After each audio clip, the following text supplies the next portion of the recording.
Well, thank you, and I apologize to all of our witnesses for missing most of the testimony. I had another meeting, unfortunately. But I do want to ask you about something. This morning, the Council on Foreign Relations had an event with former Secretary Raimondo and someone who served in the Trump Treasury Department, Justin Mucinich. And I asked them this question, and I want to hear the answer of this panel to it. News reports have suggested that giving the Blackwell chips to China isn't just about giving them that technology, but allows them to build out the industry in ways that they would not be able to do without having access to those chips. Do you share that view? And if you do, what should we be doing to respond to that? I don't know who wants to answer that. Perhaps I'll begin, if that's all right. The Blackwell chip does what Chinese chips can't. You have probably heard that Huawei and Cambricon and other Chinese companies have designed AI chips, and they are manufacturing them at times with Chinese manufacturing partners. The reality of the situation is we are focused on the count of those chips. We should also focus on the quality. Those chips are lousy. They have much higher failure rates than NVIDIA chips. They are much worse at working as a team. You know, when you have 200,000 chips at a data center, from the perspective of the programmer, if it's an NVIDIA stack, they can interact with that like it's one chip. If it's Huawei, doing so is a nightmare.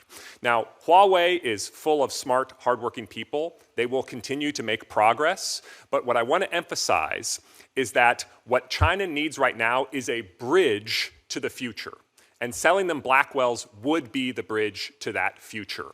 And China's government is absolutely committed that that future includes eliminating all reliance on American technology. So the question is, do we want to make that as easy for them as possible? Or do we want to make that as expensive and complicated as possible? If we arm China's AI industry with hundreds of thousands or millions of Blackwells, they will turn that firepower on the American technology industry all over the world, and they will also literally arm their armed forces with the computing capabilities that those types of systems deliver.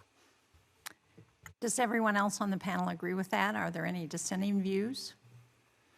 Well, Senator, I would only point out also, and Jensen Huang has even said this, that he feels like people focus too much on their chips, but actually it is the software and the CUDA systems that come with the chips that actually are maybe the secret sauce behind the secret sauce that allow those chips, as Greg said, to be able to work together so seamlessly.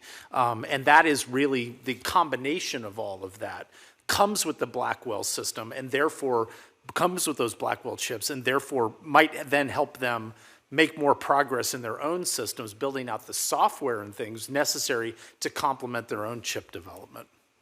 So why are we considering that? What's the benefit to the U.S. to do that? If I may, the hypothesis for how is it a benefit to that is that we are taking dollars out of Huawei's pocket and putting it into NVIDIA's pocket. So the idea then is that we are putting that revenue stream towards American companies. But what I want to say is that this is true for other types of countries. The reason why NVIDIA is dominant in Europe, America, South America, it's just different competitive dynamics in China because the Chinese government is willing to do whatever it takes to prop up local companies. If you look at other industries that have not had export controls, such as EVs, firms like Tesla have built the Chinese supply chain that is now fueling the companies that are outcompeting Tesla in China. We are stopping that from being the case in China with these export controls.